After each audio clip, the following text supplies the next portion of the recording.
Voilà, Christian Lavieille, bonjour. Vous êtes en direct sur VIP Radio Online et Pressadone, nos deux réseaux de notre association RVPB, association RVPB Média.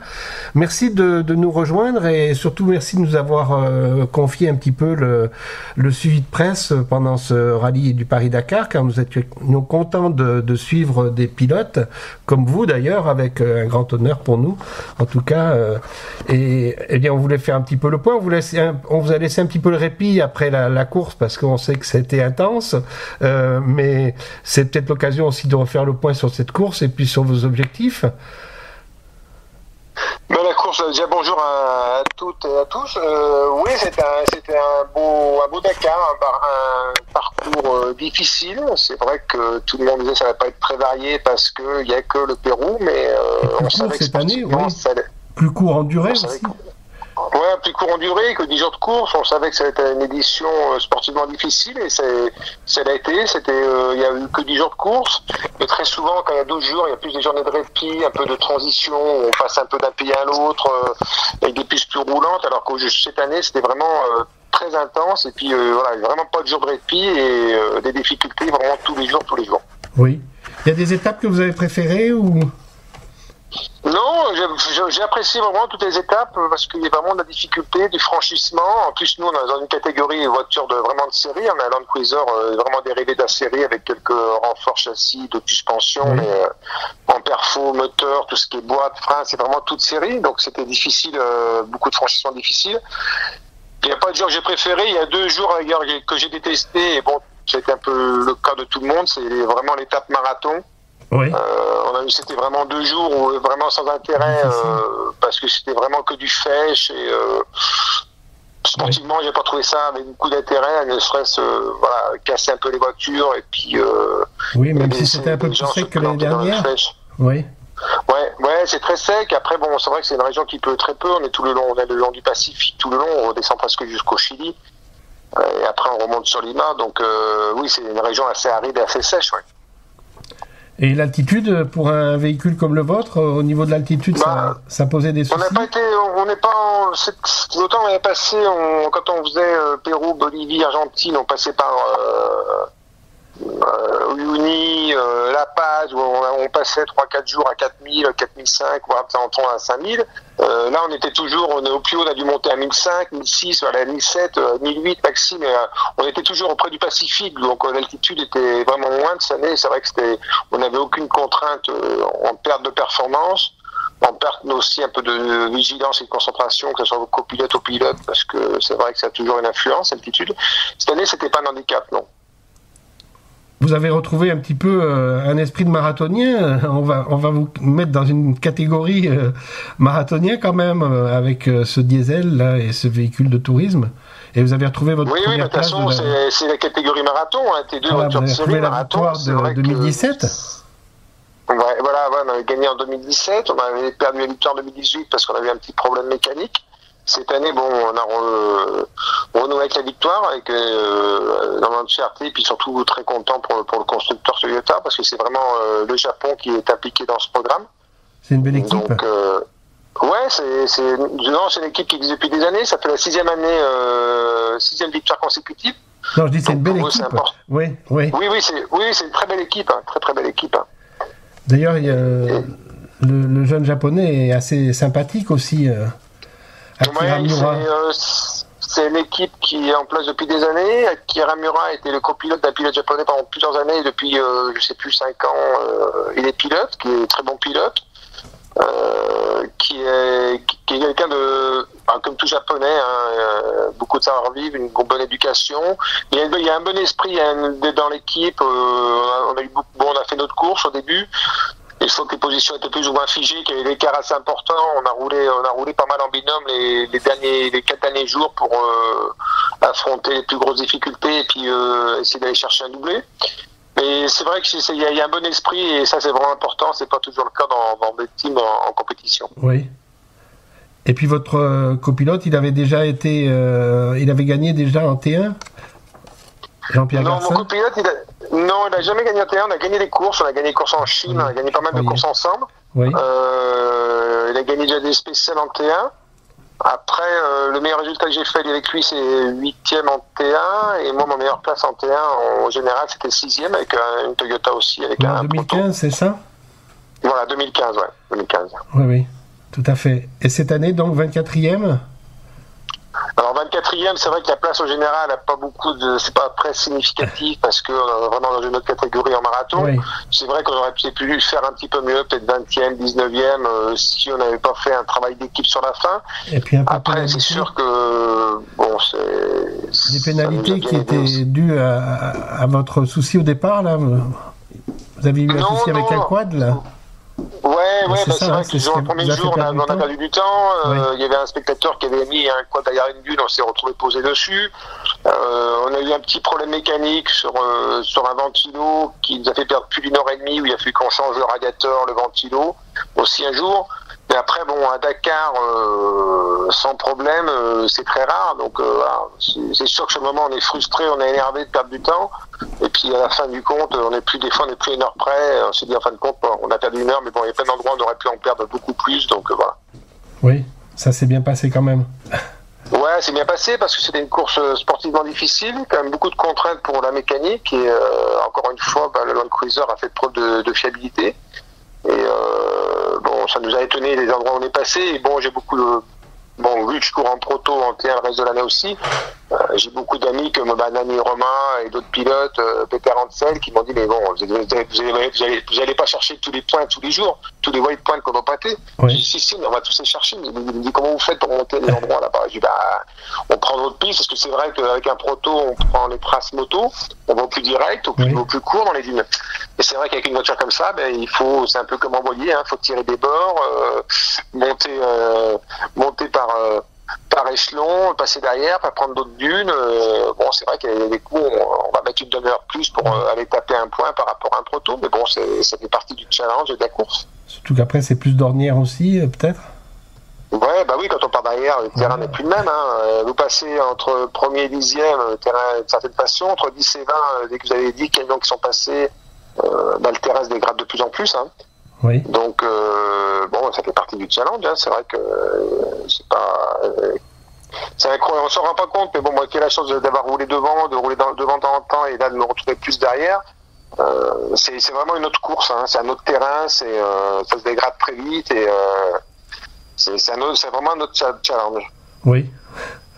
Et quel est votre sentiment un peu par rapport au Dakar? Vous appréciez cette ambiance là-bas en Amérique du Sud?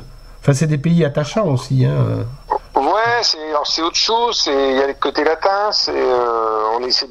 L'accueil est bien meilleur. C'est des pays où il y a une culture du sport mécanique assez importante et beaucoup de passionnés. Donc c'est vrai qu'il y a plus de spectateurs. On a l'impression d'apporter plus de bonheur, de détente à tous ces gens où il se passe rien dans leur campagne, ou dans le désert. C'est vrai que c'est l'attraction de l'année. On retrouve quand même c'est complètement différent de l'Afrique. C'est vrai que mais bon, il y a plein d'endroits où si on vous parachute ou on bande les yeux, on vous pose un endroit, que ça soit même en Argentine, vous serez incapable de dire là je suis en Argentine ou je suis en Afrique. Les endroits c'est quand même très similaire. Oui, il y a de jolis terrains aussi. Ouais, c'est des beaux terrains de jeu. Bon. Mais sur le plan, c'est différent. Sur le plan sportif, comment vous vous situez par rapport à l'Africa Race qui semble quand même reprendre un peu d'essor? Comment vous voyez ça un petit peu? Pour moi, on ne peut pas comparer deux courses. Il y a le Dakar, ça restera toujours le Dakar. C'est une course emblématique, c'est un nom. C'est comme les 24 heures du Mans, vous pourrez créer les 24 heures à Sarthe ou faire n'importe quoi d'autre. Ça ne remplacera jamais les 24 heures du Mans. Oui.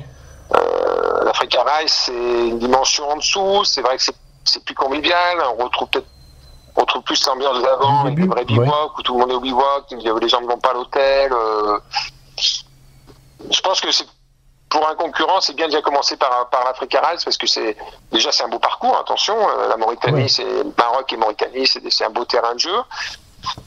Absolument, il n'y a pas l'engouement médiatique maintenant, heureusement. Oui. Ouais, et puis il n'y a pas l'engouement médiatique qu'il y a sur un Dakar.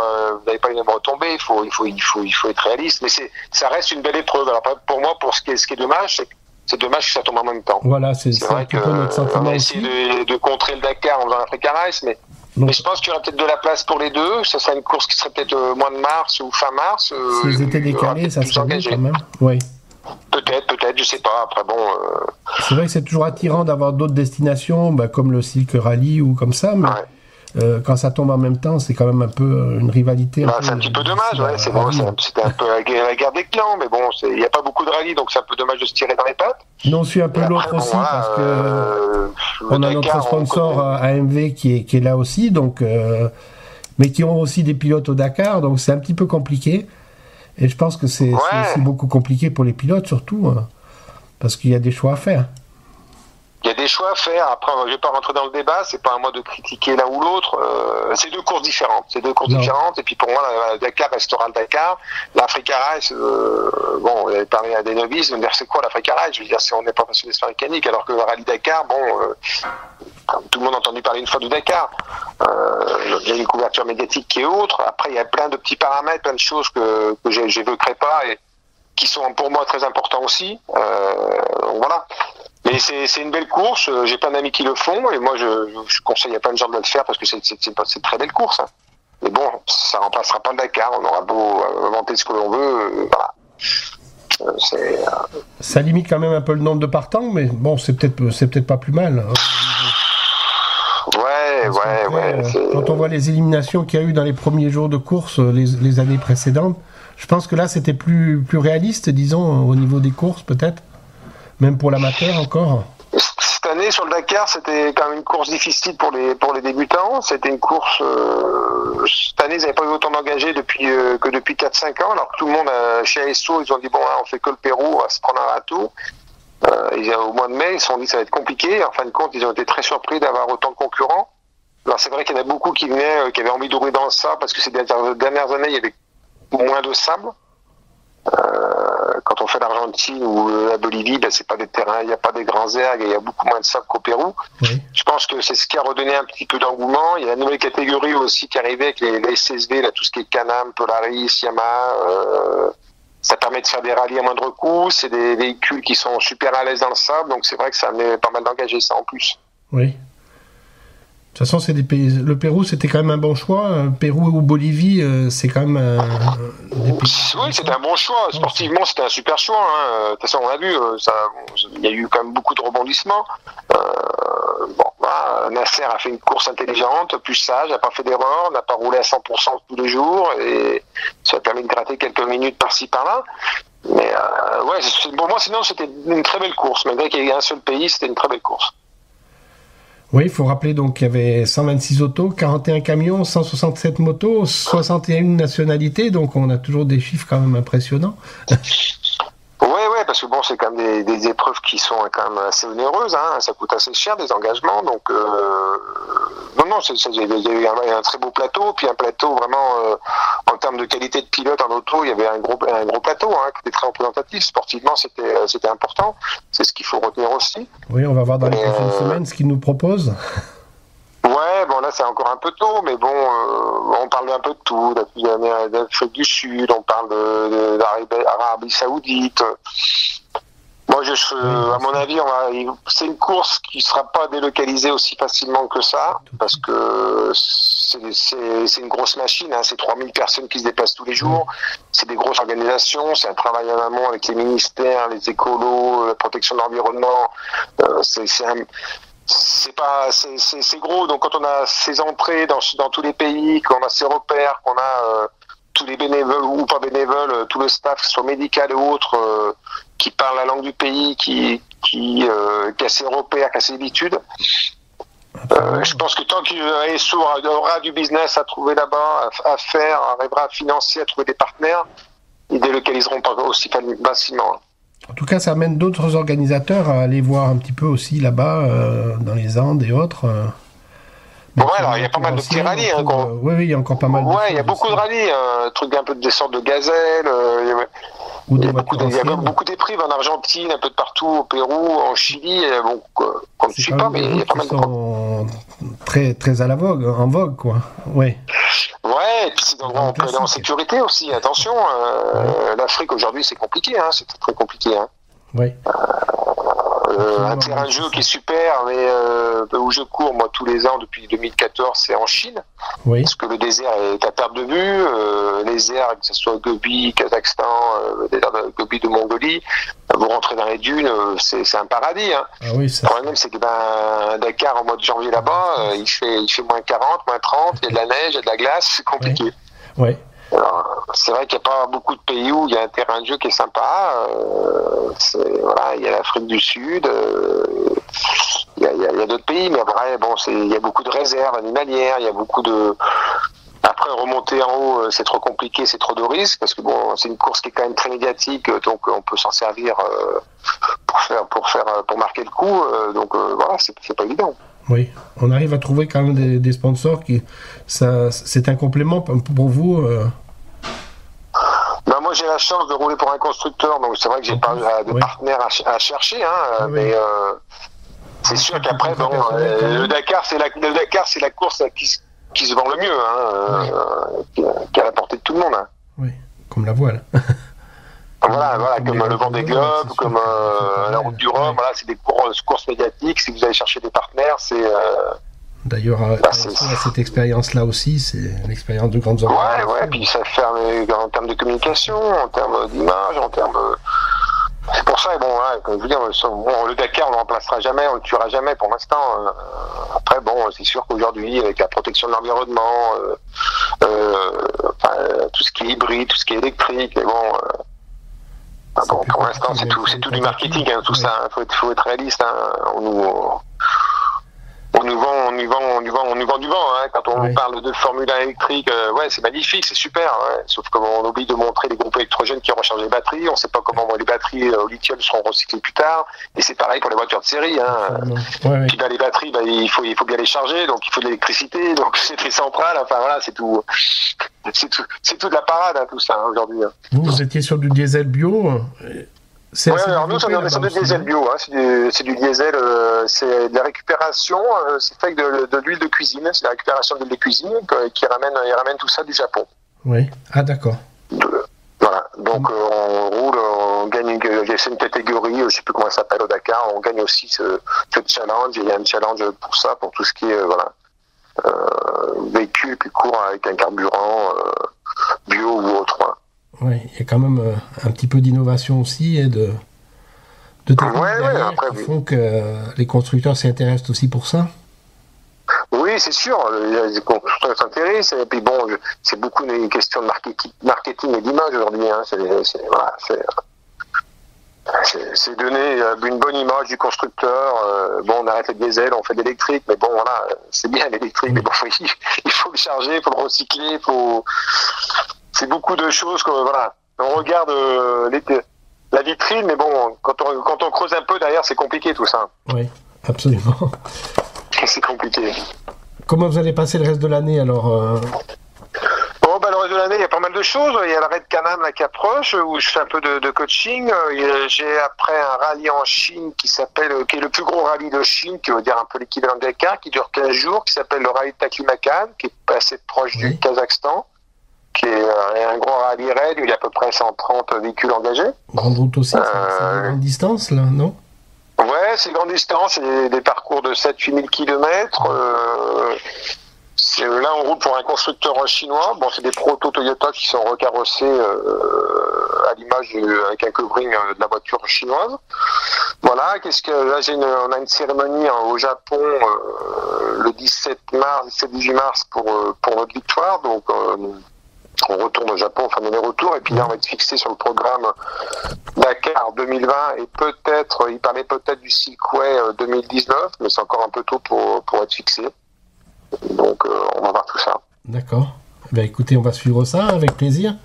Oui, de toute façon, je vous tiendrai informé, j'enverrai un peu les communiqués, puis je vous dirai où on en est dans quelques mois. Oui, je ne sais pas s'ils vont faire un bilan là, du rallye en France, en tout cas comme ils faisaient d'habitude en mars-avril, mais... Ouais, alors je sais pas au niveau ASO comment ça va se décanter. Se renseigner. Voilà. Ça, c'est le boulot des journalistes, c'est votre boulot, c'est votre travail. Oui. En fait, ça me fait toujours plaisir de retrouver un petit peu les collègues aussi qui sont sur le terrain et puis les pilotes. Ah oui, puis partager ses passions. Un petit comité, ce sont des réunions quand même sympathiques. Ouais, non, c'est vrai, c'est sûr. Donc voilà. Tout à fait. Les grandes lignes de ce qu'on a vécu et de ce qui est à venir. Très bien. Eh bien, Christian, merci. Et puis, on va passer cette interview à nos auditeurs dans notre émission de Presse ad homme et de reportage VIP. Ça sera avec plaisir qu'on vous suivra si vous faites d'autres choses dans l'année. Eh bien, merci, puis à très bientôt pour de nouvelles aventures. Merci. Merci. Et bonne continuation. Encore Merci. bravo.